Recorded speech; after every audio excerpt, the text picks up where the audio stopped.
Millionaire forgets to watch over his daughter at a cliff, and Horse saves her. A cruel man leaves his blind daughter at the edge of a cliff. He takes her there with the intention of getting rid of her once and for all, but unexpectedly, a horse appears and saves her. The twist will surprise you. If this story interested you, don't forget to subscribe to our channel and tell us which city you're watching from. We continue. I promise this will be the best story you'll hear in your life. The cold morning wind cut through the silence of the mansion like a sharp blade, carrying with it echoes of a loneliness that seemed to permeate every corner of that imposing place.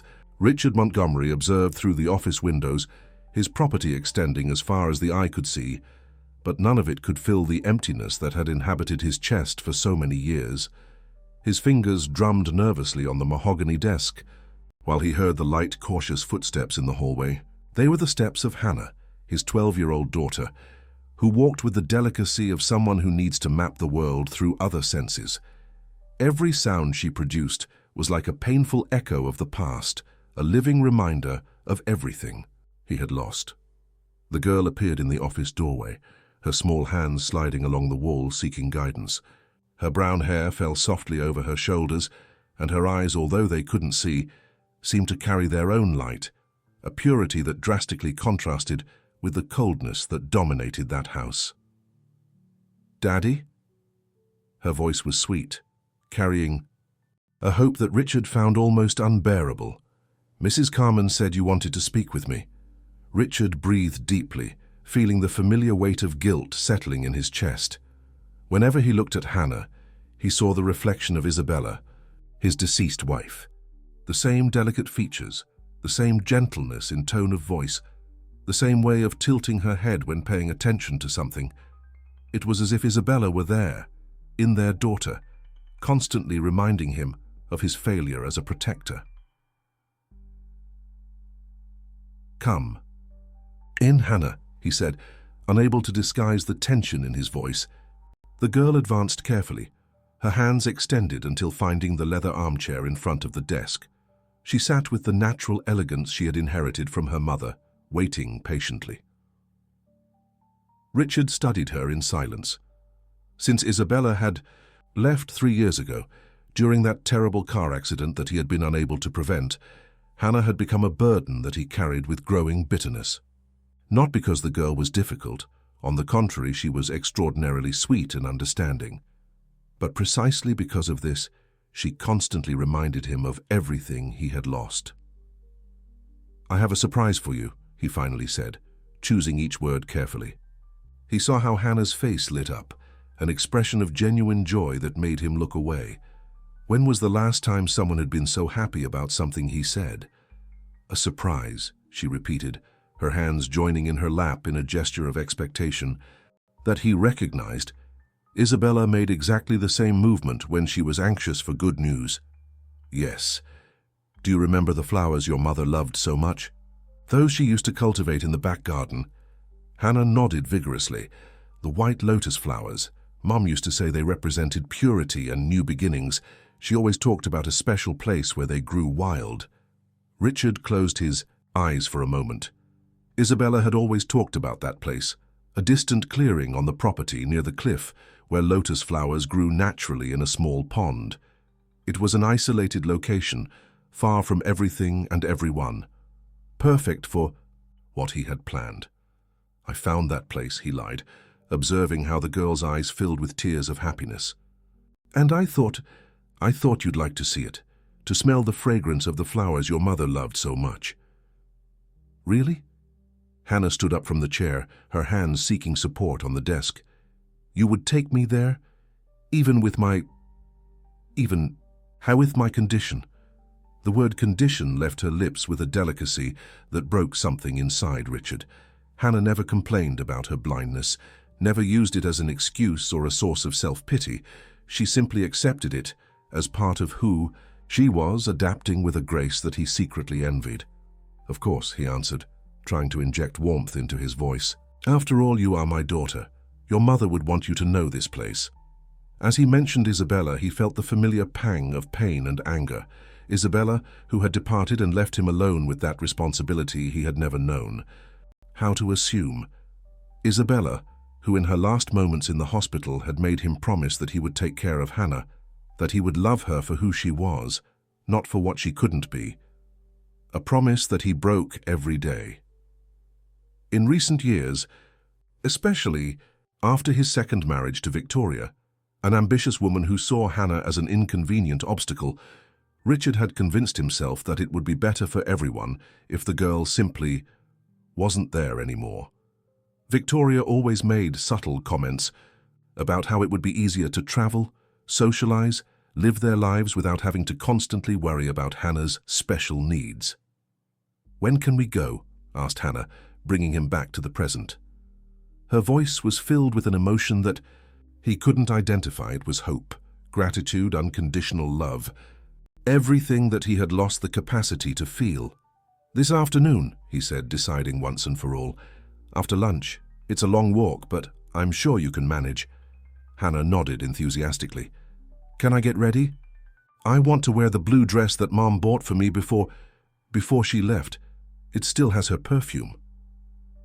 Richard had to turn to the window to hide the expression of pain that took over his face. That dress. He remembered Isabella buying it, saying that the blue color enhanced Hannah's eyes, even if she couldn't see them in the mirror. "So she feels beautiful," Isabella had said. "Every girl deserves to feel beautiful." "You can wear any dress you want," he muttered. Hannah stood up and, to Richard's surprise, walked toward him. Her hands found his arm, and she hugged him with a strength that surprised him. "Thank you, Daddy. It's been so long since we spent time together, just the two of us. I've missed you." His daughter's hug was like a punch to the stomach. When was the last time he had really talked to her? When was the last time he had shown any kind of affection? Hannah had always been there, patient, waiting for crumbs of attention that he rarely offered. But today would be different. Today, he would finally free himself from this burden. "I missed you too," he lied, mechanically returning the hug. Hannah moved away with a radiant smile, the same smile as Isabella, and left the office walking more confidently than he had seen her in a long time. Alone again, Richard returned to the window. Outside, he spotted a white figure moving across the property. It was Thunder, the white horse that had belonged to Isabella, and that, for some inexplicable reason, had created a special bond with Hannah. The animal seemed to have protective instincts regarding the girl, something that had always bothered Richard. Isabella used to say that Thunder had a special soul, that he understood things that humans couldn't see. Romantic nonsense, Richard had always thought.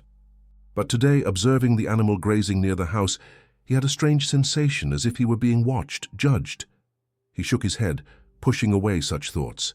They were just fantasies, reflections of his guilt. This afternoon, everything would be over. Hannah would find peace with her mother, and he could finally move forward with his life. Victoria would be satisfied.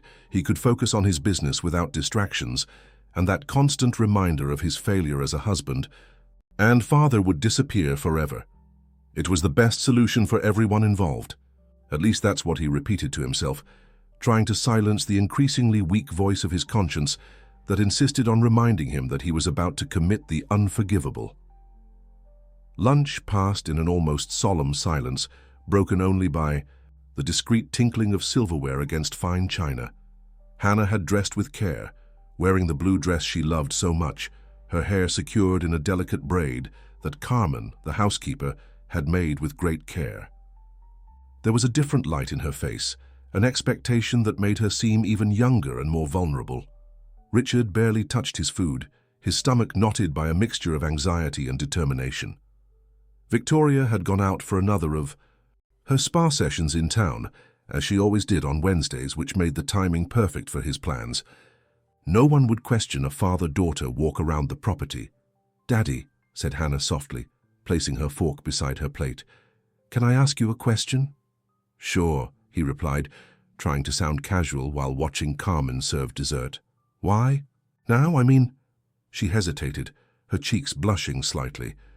"Why did you decide to take me to see Mom's flowers just today? It's been so long since we've done anything together." The question caught him off guard. Hannah had always been perceptive, a characteristic that had intensified after losing her sight. It was as if she could see through words, catching nuances that others missed. I've been thinking a lot lately, he said, choosing his words carefully. About your mother, about you. I realized I've been too distant. I thought it would be nice to share something special with you, something that connects you with her. Hannah smiled, and for a moment Richard almost faltered. Almost. That means a lot to me, Daddy. Sometimes I feel like I'm a burden to you. Don't say that, he replied automatically, but the words sounded hollow even to his own ears. I know it's not easy, continued Hannah, her voice gaining a maturity that surprised him. I know my blindness makes things more complicated. I know Victoria doesn't like me very much, and I understand, but I want you to know that I'm grateful for everything you do for me, even when I can't show it. Each word was like a needle in his conscience. How could Hannah be so generous, so understanding, even perceiving his rejection? How could she speak with such delicacy about Victoria's barely disguised hostility? Let's get ready for our walk, he said abruptly, rising from the table before she could say anything else that might shake his resolution. An hour later, they were walking along the trail that led to the most distant limits of the property. Richard had chosen a route that passed far from the caretaker's house and the stables, where there was normally movement. The silence of nature around them was almost oppressive, broken only by the distant song of some birds and the sound of their footsteps on the beaten path. Hannah held his arm lightly, completely trusting his guidance. Occasionally, she stopped to touch a tree or tilt her face to better catch some aroma that caught her attention. Her joy was palpable, radiating an energy that drastically contrasted with Richard's dark intentions. The air is different here, she commented as they walked. Fresher with a touch of humidity. Are we approaching water? Yes, he confirmed, impressed once again by his daughter's sharp perception. There's a small pond ahead. That's where the flowers grow. Can I smell their fragrance from here? Asked Hannah, breathing deeply. No, not yet, but there's something different, a strange sensation. Richard frowned. He too felt something different in the air, but couldn't identify exactly what it was. Perhaps it was just his own tension, his nerves on edge because of what he was about to do. As they advanced, the trail became steeper and narrower. To the left, the land rose, forming a small hill covered with dense vegetation. To the right, a view of the valley below began to open up, and further ahead the cliff that would be Hannah's final destination. "Daddy, why did we stop talking?" asked Hannah after a few minutes of silence. "Are you okay? Your breathing has changed." Damn her perception. "I'm just concentrating on the path. The trail gets more difficult from here on." "Can I help somehow? I know I can't see, but I can. Feel changes in the terrain with my feet. Mom taught me some things before." "Not necessary," he cut her off more sharply than he intended. "Just keep following my guidance." They felt a change in the wind, which brought with it a distant but familiar sound, the neighing of a horse. Richard stopped abruptly, causing Hannah to stumble slightly. "What is it?" she asked, her hand tightening on his arm. "Nothing, just an animal in the woods." But Richard knew it wasn't just any animal, it was Thunder.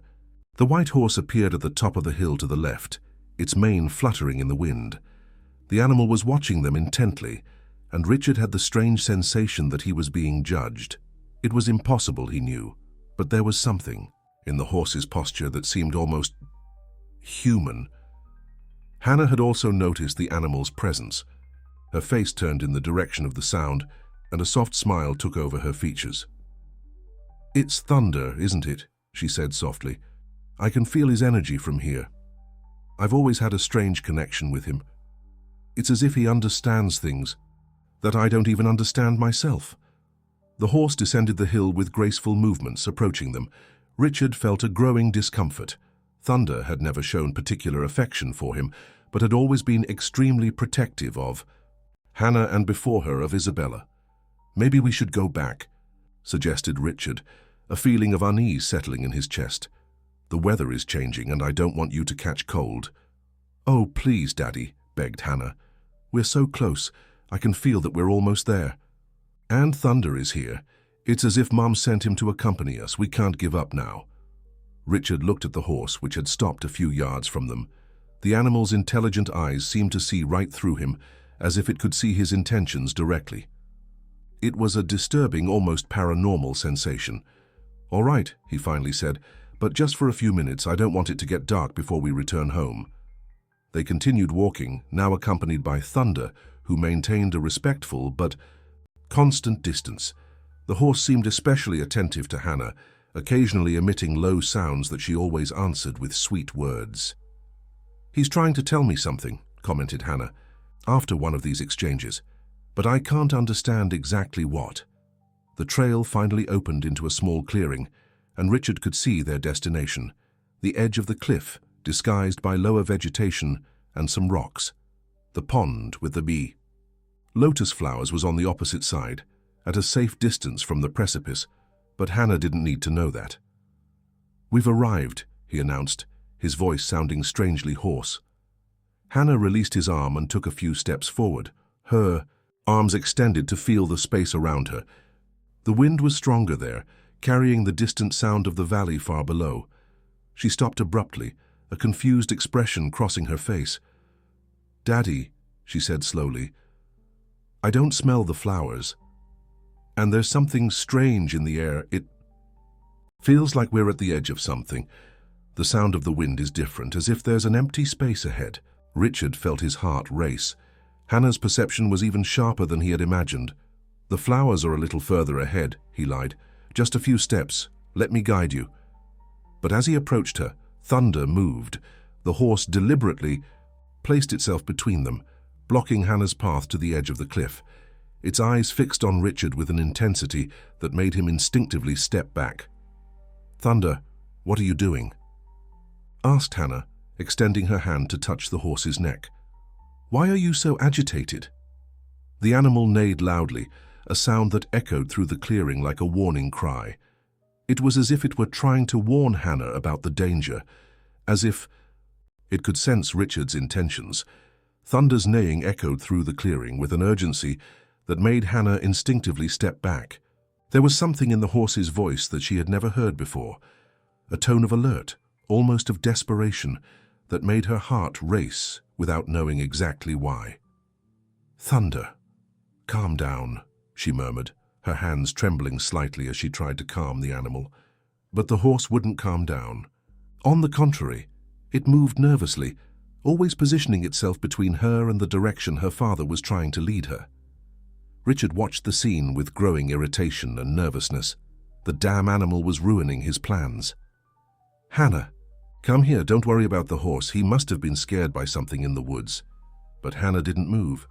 Her sensory abilities, developed out of necessity, were picking up something that her logical mind still couldn't fully process. The wind hitting her face wasn't the gentle wind of an ordinary clearing. It was the wind that forms in open spaces, at heights, when there's a void just ahead. "Daddy," she said slowly, her voice taking on a note of suspicion that Richard immediately noticed. "Where exactly are the flowers? Because I can't smell their fragrance or the humidity of a pond. But I can feel that there's a big empty space in front of us, as if we were at an edge." Richard's heart was beating so hard that he feared Hannah might hear it. "You're imagining things. The flowers are right there, just trust me." "Trust you?" Hannah's voice now carried a deep hurt that he had never heard before. "Like I trusted you when you said you loved me, even knowing that you saw me as a burden? Like I trusted you when you promised you'd always take care of me, even feeling that you're growing more and more distant?" The girl's words hit him like precise shots. How did she know? How could she perceive his feelings so clearly, even as he tried to hide them? "Hannah, stop this. You don't know what you're talking about, don't I?" Hannah turned toward his voice, and her blind eyes seemed to see straight through his soul. "I know that since Mom left, you can't look at me anymore. I know that when Victoria talks about how it would be easier without me, you don't disagree. I know that every time I show affection, you move away as if I were a ghost of Mom that haunts you." Each word was a precise stab to his conscience. Richard found himself unmasked by his own daughter, who even in darkness could see the truth he tried to hide. "You don't understand," he said, his voice breaking. "You don't understand how hard it is to look at you and see her. You don't understand what it's like to carry the guilt of not having been able to save her, of not having been the husband and father I should have been." "And that makes me guilty?" shouted Hannah, tears beginning to roll down her cheeks. "Is my existence a punishment for you? Is that what I represent?" Thunder neighed again, louder this time, as if calling for help. It was then that the sounds of hurried footsteps on the trail reached them. Someone was approaching, attracted by the horse's neighs. "What's going on here?" The hoarse, concerned voice belonged to Michael, the woodsman who had been taking care of the property's forests. For more than 20 years, he emerged from the vegetation with an axe in his hand, his experienced eyes quickly assessing the situation. Hannah standing in the center of the clearing, an agitated Thunder positioned between her and Richard, who was clearly tense and upset. "Michael!" exclaimed Hannah with relief.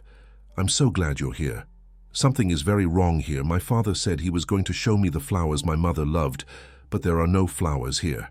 And Thunder is acting strangely, as if he's trying to protect me from something." Michael observed Richard with eyes that had seen a lot over the years. He knew the property well, knew exactly where they were, a few yards from the most dangerous cliff in the entire region. His gaze hardened when he understood the situation. "Mr. Richard," he said carefully, "perhaps it's better if we return to the house. This is not a safe place for the girl." "Don't interfere with this, Michael," replied Richard, his mask of civility finally falling. "This is a family matter." "Family matter?" Michael stepped forward, also placing himself between Hannah and the direction of the cliff. "Bringing a blind girl to the edge of a precipice? What kind of family matter is that?" Hannah felt the blood freeze in her veins. "Precipice?" she whispered. "Daddy, is there a cliff here?" The silence that followed was more revealing than any answer. Hannah understood everything in a terrible, clear instant. There were no flowers. There was no pond. There was no loving. Surprise, her own father had brought her there to get rid of her. "My God," she murmured, her legs weakening. You brought me here to free you," said Richard, his voice now cold and distant. "To free us all. You said you feel like a burden. Well, it's true. You are a burden. A constant reminder of my failure, of my inability to protect those I loved. It would be better for everyone if you simply joined your mother." Michael couldn't contain his outrage.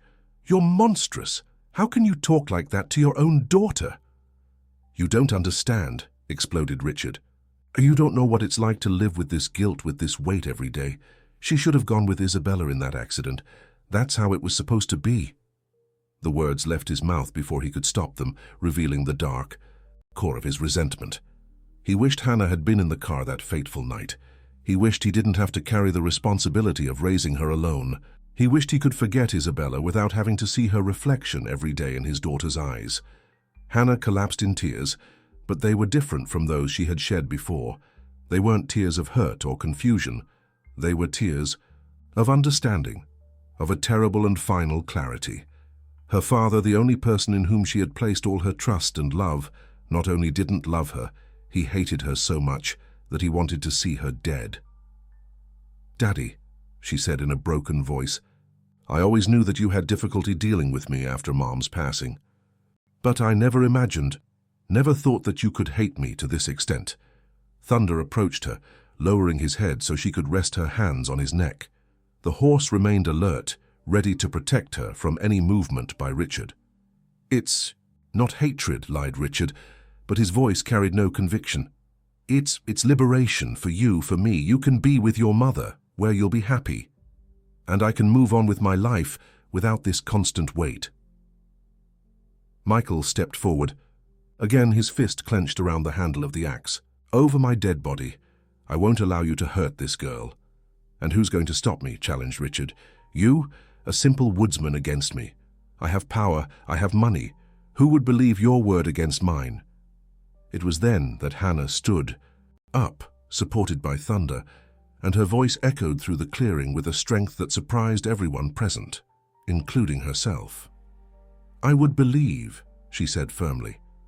"And even if you managed to silence Michael, even if you managed to push me off this cliff, the truth always finds a way to come to light.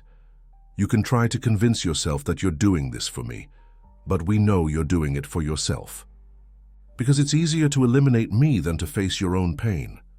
Hannah's words resonated in the clearing, like an echo of truth that no one could ignore. For a moment, time seemed suspended, with only the sound of the wind and the heavy breathing of those present breaking the silence. Richard stared at his daughter with an expression of shock, as if truly hearing her for the first time in years. Michael maintained his protective position, but there was something in Hannah's firmness that reassured him. The girl he knew had grown in that terrible moment, finding an inner strength that even she didn't know she possessed. "Hannah," murmured Richard, his voice now devoid of its previous coldness. Something in his daughter's courage had hit him deeply. Seeing that child whom he had underestimated and rejected, facing him with such dignity, made him realize who was really the coward in that situation. "No, Daddy," said Hannah, her hand still resting on Thunder's neck. "You've already said everything you needed to say. Now it's my turn." She breathed deeply, gathering all the strength she had found in that moment of revelation. "For all these years, I blamed myself.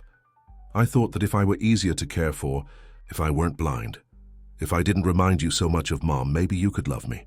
I tried to be invisible to cause less trouble, not to bother you. But now I understand that it was never about me. It was about you and your inability to deal with your own pain." Richard felt his legs weaken. Each of Hannah's words was like a mirror reflecting his own demons. "You don't understand the pain I feel." "Don't I?"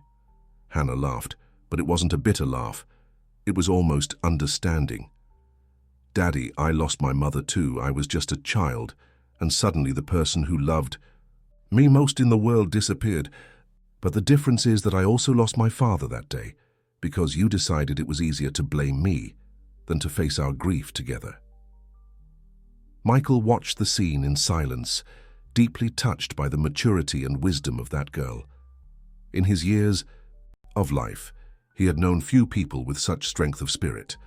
"But you know what?" continued Hannah, her voice gaining a tone of peace that surprised everyone. "I forgive you." "What?" Richard could barely whisper.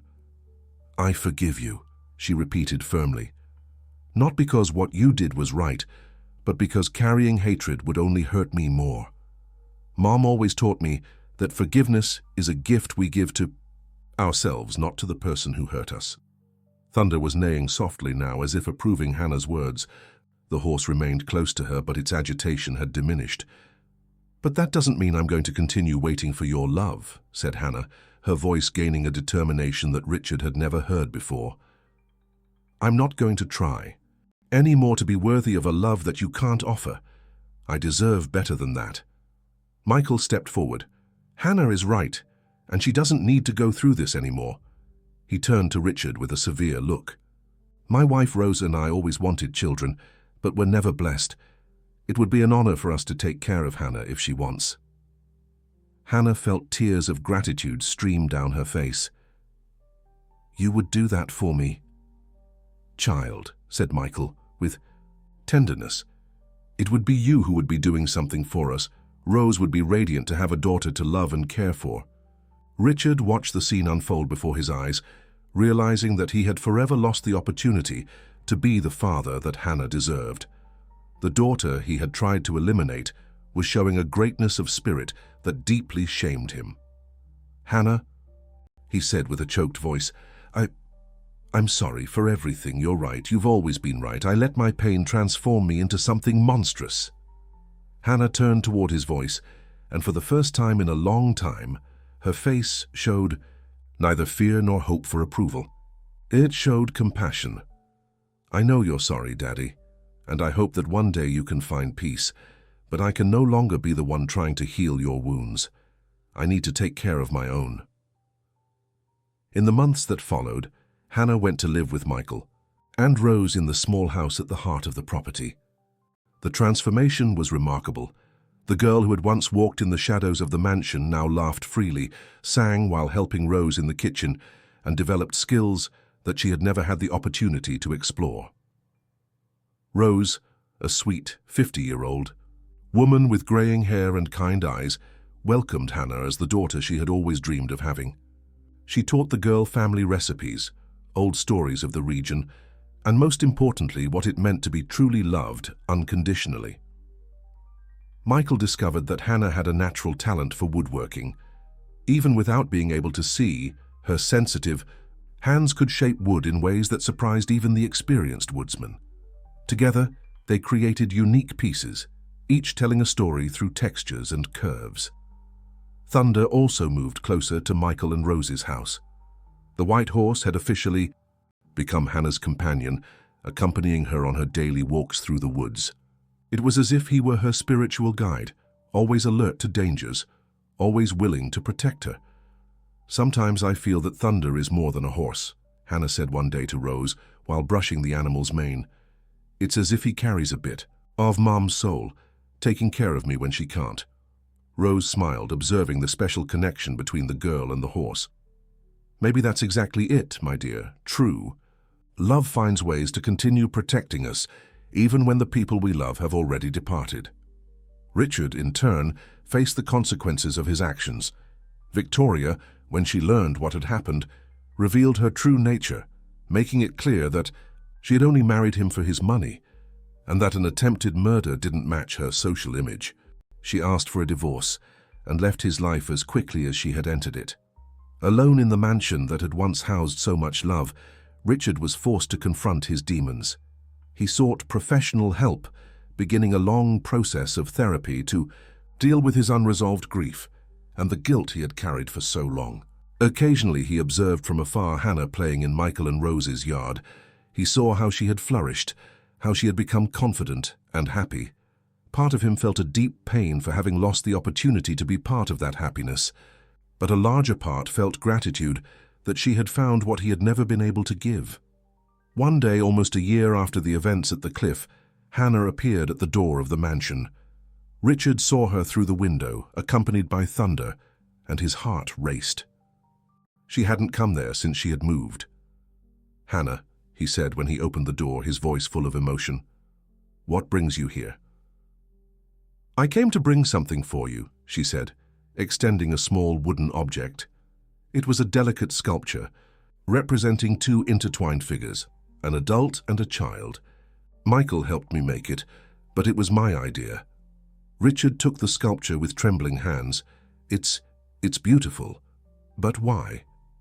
Because even though we can no longer be father and daughter in the traditional way, you'll always be my father, and I'll always be your daughter.